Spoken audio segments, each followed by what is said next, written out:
बिस्मिल्लाहिर्रहमानिर्रहीम। अस्सलाम वालेकुम नाज़रीन, रामा टाइम्स का खुसूसी ट्रांसमिशन के साथ आपका मेज़बान सुभान सोहेल आपकी खिदमत में हाजिर है। नाज़रीन, आज हम मौजूद हैं ज़िला स्टोर के अंदर। आज हमारे साथ मौजूद हैं पाकिस्तान मुस्लिम लीग नून के जनरल सेक्रेटरी हैं राना मोहम्मद फ़ारूक साहब, जो साबिक़ा इलेक्शन के उम्मीदवार भी हैं, पाकिस्तान मुस्लिम लीग नून के टिकट होल्डर भी हैं। इनसे जानने की कोशिश करते हैं स्टोर के अंदर इस वक्त हालिया दिनों में जो ज़िलज़िले आए, ज़िलज़िले के बाद इन्होंने मुख्तलिफ़ इलाकों का भी दौरा किया और मौजूदा सूरत हाल में शदीद बर्फ़बारी की वजह से लोग इंतहाई मुश्किल तरीन हालात में ज़िंदगी गुजार रहे हैं। ऐसे में इनकी अपोजिशन का क्या किरदार है यहाँ पे? अस्सलाम वालेकुम राना साहब। वालेकुम सलाम जी। सर, क्या कहना चाहेंगे? हाँ जी, सबसे पहले तो शुक्रिया और आपका शुक्रिया, और आपको हम मुबारकबाद पेश करेंगे कि आपने दशकिन दोया हरचो और शल्तर के अवाम की आप आवाज़ बने।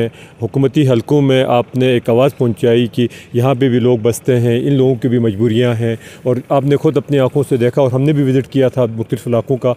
हमने देखा कि लोग इस सर्दी में ठिठुरती सर्दी के अंदर टेंटों के अंदर मौजूद हैं, बिलखुसूस बच्चे और ख़वातीन और बुज़ुर्ग। मैंने बहुत सारे बुज़ुर्गों से मुलाकात की तो बड़ा सेट बैक किया था कि लोग ये कह रहे थे कि अस्टोर की हुकूमत है गिलगित बल्तिस्तान में, अस्टोर की हुकूमत होने के बावजूद भी अस्टोर की हुकूमत ने आज तक इनका पूछा नहीं है। खैर, ये कुदरती आफात है, ज़िले से पहले भी आते रहे हैं, लेकिन हाफिज़ हफीज़ुर्रहमान साहब इस बात को ये उनको क्रेडिट जाता है कि जब ज़िला आया तो उस वक्त के FCNA के कमांडर को लेके उन इलाकों में आए, फौरी रेस्क्यू किया लोगों को, और जो सहूलियात ज़िंदगी थी उनको बर वक्त पहुँचाया। आज आपने देखा होगा वो जितनी भी टेंट लगी हुई हैं, मुस्लिम लीग नून के दौर की टेंट लगी हुई हैं, लोग उस दौर को भी याद करते हैं और उस दौर को याद करके उनका शुक्रिया भी अदा करते हैं। आज हम ये चाह भी ये रहे, तो आपने भी खुद सुना होगा, लोग ये कह रहे थे कि होना ये चाहिए था कि इस हुकूमत के लोगों को वहाँ का एक विज़िट करना चाहिए था। कुछ दे नहीं सकते हो, आपके पास नहीं है, तो कम से कम उनकी दादरसी हो जाती, उनकी सुनवाई हो सकती थी, उनकी आवाज़ आप बन सकते थे। अपोजिशन का सवाल जहाँ तक है, अपोजिशन इस पोजीशन में नहीं थी कि हम उनके लिए कुछ कर सकते, लेकिन अपोजिशन ये कर सकती थी कि हम उनकी आवाज़ बने। हम एक एक टेंट पे गए, एक एक घर पे गए, जहाँ पे लोगों के साथ उनके मसाइल थे उनको सुना। इस हद तक हमारी बात हो सकती थी, अपोजिशन ने की। और जहाँ तक अस्टोर के इन हालात का ताल्लुक़ है, देखें, कुछ चीज़ें ऐसी होती हैं जिनको वक्ती तौर पर तवज्जो चाहती हैं, कुछ चीज़ें ऐसी होती हैं जिनको फॉर बीइंग टाइम आपको लेके चलना होता है। ये जो जिन पे आप डिस्कस कर रहे हैं, ये फौरी हल तलब इशूज़ थे कि जहाँ पे गवर्नमेंट की तवज्जो होनी चाहिए थी, मशीनरी होनी चाहिए थी।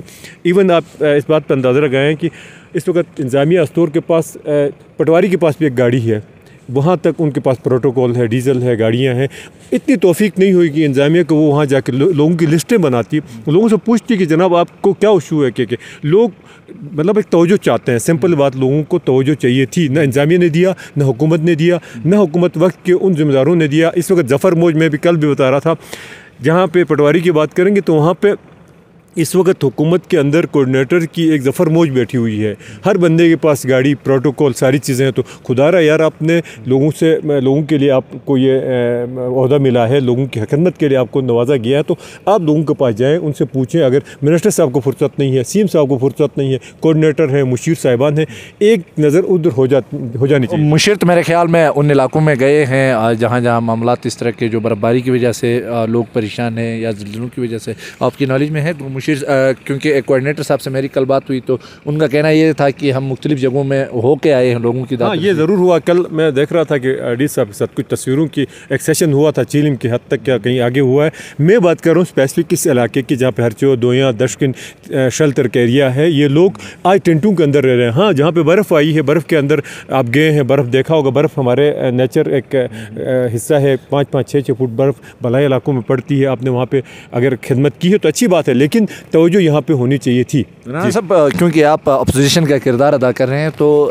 अस्टोर में इन दिनों में ख़ासकर इस वक्त माइनस टेम्परेचर 13 पे है, अगर की बात कर रहे हैं तो यहीं पे, क्योंकि लोग इंतहाई दूर अफ्तादा इलाकों से, मैंने मारा कमरी, बुलजल टॉप, इस साइड पे आपका रट्टू, काला पानी और दोया दशकिन से लोग दफ्तरों में आते हैं, तो ऐसे में अक्सर दफातर खाली नज़र आते हैं। इस वाले से आप क्या कहना चाहेंगे? जी शुक्रिया, आप बहुत ज़बरदस्त सवाल है। आपने दो चीज़ें, आपने पिछले दिनों की, मैं आपको प्रोग्राम देख रहा था, हॉस्पिटल के हवाले से आपने एक प्रोग्राम किया था। हॉस्पिटल बिलखुसूस इस वक्त सर्दियों में नमूनिया और ऐसी वबाई अमराज स्टोर में ज़्यादा फैलती हैं, जिससे लोगों को बहुत सफ़र करना पड़ता है। दूर दराज इलाकों के लोग हॉस्पिटल के अंदर आते हैं तो उनको वो चीज़ें आज तक मैसर नहीं हैं। दावे इनके ये थे कि हम 9 महीनों के अंदर हॉस्पिटल को अपग्रेड करेंगे, वेल इक्विप्ड करेंगे, डॉक्टर देंगे, सारी चीज़ें करेंगे। तो आपने खुद विज़िट किया, आपकी रिपोर्ट के अंदर है, मैं कोई नई बात नहीं कहूँगा। एक कोई नई चीज़ हॉस्पिटल के अंदर नहीं है जो सबके दौर के अंदर, अल्लाह करे कल होता है तो और अच्छी बात हो जाएगी। फिर हमारे दौर में हाफिज़ रहमान साहब ने एक ज़बरदस्त एक चीज़ ये की थी कि कोई ऑफिसर दोया बैरल उस वक्त तक नहीं जाएगा जब तक डीसी उसको नहीं चाहेगा, नहीं उसको इजाज़त नहीं दे। कोई ऐसा काम से तो जा सकता है लेकिन बगैर किसी वजह के आप नहीं जाएंगे। कि आज स्टोर के जितने दफातर हैं वो सर्दी की तरह सिकुड़ चुके हैं, सुनसान हैं। लोग साहिल जो है ना सुबह से शाम तक दफ्तरों को चक्कर लगाते हैं, कोई सिंगल आदमी आपको नहीं मिलता है। अपोजिशन तो हमने तो लोगों की आवाज़ बनना है, बताना है। इस -18 में भी हम लोगों के अंदर हैं। एक पहले ये इल्ज़ाम लगता था कि हारने वाले यहाँ से चले जाते हैं, कोई हल्का खाली करके जाता है। अल्लाह का शुक्र ये है कि आज भी 14 जनवरी का दिन है, हम भी स्टोर में हल्के के अंदर बैठे हुए हैं, लोगों की आवाज़ बने हुए हैं। और हम कहते हैं कि जब तक आप लोगों की आवाज़ नहीं बनेंगे ना, ये मामला हल नहीं होता है। राना साहब, आपने कहा कि जैसे हॉस्पिटल के हवाले से कहा कि जैसे था की बुनियाद पे हॉस्पिटल खड़ा है, तो यहाँ पे मैं ये कहूँगा क्योंकि आपके दौर इक़्तिदार इससे पहले पाकिस्तान मुस्लिम लीग नून की हुकूमत थी, तो पार्लिमानी सेक्रेटरी बरकत जमील साहब क्योंकि इसी हल्के से ताल्लुक़ रखते थे, उसके घर के 10 कदम पे हॉस्पिटल है, गुरिकोट हॉस्पिटल, जो इस वक्त अस्तबल खाने का मंजर पेश कर रहा है, और 7 DHQ हॉस्पिटल है 10 कदम में। वो हॉस्पिटल आपके दौर इक़्तिदार में वज़ीर आला गिलगित बल्तिस्तान हाफिज़ुर रहमान और पार्लिमानी सेक्रेटरी हेल्थ बरकत जमील साहब ने क्या कुछ वहाँ पे कर दिखाया है? देखिए, 2 चीज़ें हुई हैं। अभी बरकत जमील साहब नहीं है क्योंकि ये सवाल उनसे बनता था, उनका टेन्योर था, लेकिन मेरे इल्म में 2-3 चीज़ें ऐसी हैं। बरकत जमील साहब ने अपने दौर में गिरकोट हॉस्पिटल के लिए 2.5 करोड़ का एक टेंडर करवाया, क्योंकि उसकी बिल्डिंग की हालत इतनी नहीं थी कि उसको उसी हालत में चला जा सकता। तो 2.5 करोड़ रुपये लगा के उसका टेंडर करवाया। जो बाकी मानदा काम हो गए वो हो रहे हैं। हाँ, PC4 उसका मंजूर नहीं हो गया, पोस्टें उसके लिए नहीं आ चुकी। अब PC4 उसका सुना मंजूर हो चुका, तो पोस्टें भी आ जाएंगी। अस्टोर हॉस्पिटल आपके नॉलेज में, उनकी तस्वीरें भी हमारे पास हैं। हमने खुद कई बार इसका जायज़ किया था। ये अस्तबल का मंजर पेश कर हमारी गवर्नमेंट ने 4 करोड़ का टेंडर करवा, एक बिल्डिंग आपको बनाकर दी है, और हमारे दौर में वो बिल्डिंग में लोग शिफ्ट भी हो चुके हैं। हाँ, करने की कुछ चीज़ें थी जिस पे तवज्जो ज़्यादा चाहिए थी, कुछ चीज़ों पे तवज्जो कम रही, कुछ चीज़ों पे तवज्जो ज़्यादा रही। मैं ये चाहता अभी आपके इस चैनल के थ्रू से इस हुकूमत से गुजारिश करूँगा, खुदारा स्टोर के अंदर 2 चीज़ें आप करें। हेल्थ और एजुकेशन आप स्टोर की कौम को दे दें। रोड आपने रखा है, हम बड़े खुश हैं। हमारे यहाँ अपोजिशन भी एक हद तक होनी चाहिए। हम हर बात पे अपोजिशन, उस बात पे अपोजिशन करेंगे। अस्टोर की देखें, अस्टोर तरक्की करेगा, हमारी सियासत भी चलेगी। अस्टोर तरक्की के रास्ते पे गामजन होगा, हमको भी कुछ कह सकेंगे। आज हर बंदे की एक ख्वाहिश है और हर बंदा ये दुआ भी करता है कि ये हुकूमत, एक वज़ीर आला जो खालिद खुर्शीद साहब हैं, ये कामयाब हो जाएँ। इनकी कामयाबी के पीछे गरीबों की एक आस लगी हुई है कि अस्टोर रोड बन जाएगा, हॉस्पिटल बन जाएगा, कॉलेज बन जाएगा, एजुकेशन का सिस्टम बेहतर हो जाएगा। खुदा न खास्ता अगर ये नाकाम होते हैं तो अगले में तो लोग एतमाद नहीं करेंगे कि भाई वज़ीर आला होने के बावजूद भी ये लोग कुछ नहीं कर सकें, तो एक आम आदमी क्या करेगा। के हमारे दौर में हमने रोड बनाया था, अल्लाह को मंजूर था कि ज़िलज़िले आए, ख़राब हो गए। हमारे दौर में हमने एजुकेशन और हेल्थ पे मैं एडमिट करता हूँ कि वो कुछ नहीं हो सका जो हमें करना चाहिए था। जो थोड़ा बहुत किया है वो हमारे ही दौर का आज आपको नज़र आ रहा है। बरकत जमील साहब के ADP का एक हिस्सा अस्टोर हॉस्पिटल के अंदर लगा, 2.5 करोड़ रुपये आपकी गिरकोट के अंदर लगा, डिस्पेंसरी, छोटी छोटी चीज़ों की। लेकिन मैं कहता हूँ कि आपके चैनल से वसासत से ये कहूँगा कि आप अस्टोर हॉस्पिटल देखें। आज अस्टोर की 80% आबादी जो है ना सर्दियों में माइग्रेट होती है। वजह क्या होती है? अस्टोर का कोई बड़ा ऑफिसर अस्टोर में बैठने के लिए तैयार नहीं है। कोई जज बनता है तो वो जाता है, कोई ब्यूरोक्रेट बनता है तो वो जाता है, तो वो मुड़ के अस्टोर को नहीं देखता है।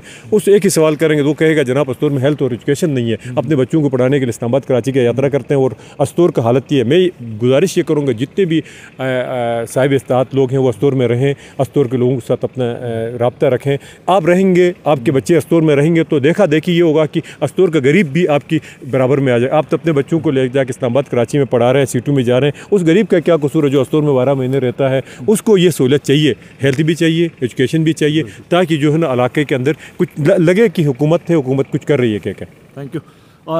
यकीन नाज़रीन, राना मोहम्मद फ़ारूक साहब जो पाकिस्तान मुस्लिम लीग नून के जनरल सेक्रेटरी भी हैं और साबिक उम्मीदवार गिलगित बल्तिस्तान और मुस्लिम लीग नून के टिकट होल्डर हैं, इनकी गुफ्तगू आपने सुना। इन्होंने हुकूमत गिलगित बल्तिस्तान के जो इस वक्त मौजूदा हुकूमत है, वज़ीर आला गिलगित बल्तिस्तान खालिद खुर्शीद साहब और उनकी काबीना के अच्छे कामों की तारीफ़ भी की और उन्होंने कुछ चीज़ें एडमिट भी की कि जो पाकिस्तान मुस्लिम लीग नून के दौर में हेल्थ और एजुकेशन के ऊपर जो काम होना चाहिए था वो नहीं हुआ है। और इन्होंने यहाँ पर एक ज़बरदस्त बात यह कही कि जो आज तक ज़िला स्टोर से वोट लेके मुंतखब हुए हैं, चाहे वो मेंबर अफसर है या हाई प्रोफाइल ब्यूरोक्रेट्स हैं, वो अस्टोर में अपने बच्चों को एजुकेशन देना अपनी तौहीन समझते हैं। अस्टोर के हॉस्पिटल्स में अपने सेहत के बारे में उधर जाके चेकअप कराना या हॉस्पिटल जाना अपनी तौहीन समझते हैं। यहाँ से वोट लेके यहाँ के डोमिसाइल पे भर्ती होने के बाद अच्छी पोस्टों में जाने के बाद यहाँ से वो फौरी तौर पे या इस्लामाबाद गिलगित शिफ्ट होते हैं। इन्होंने अस्टोर की ज़िली इंतज़ामिया के हवाले से भी कहा, क्योंकि जो इस वक्त सर्दी -13 टेम्परेचर पे है, तो ऐसे में यहाँ पे सारे दफातर खाली हैं। यहाँ पे जो हुकूमती एहलकार है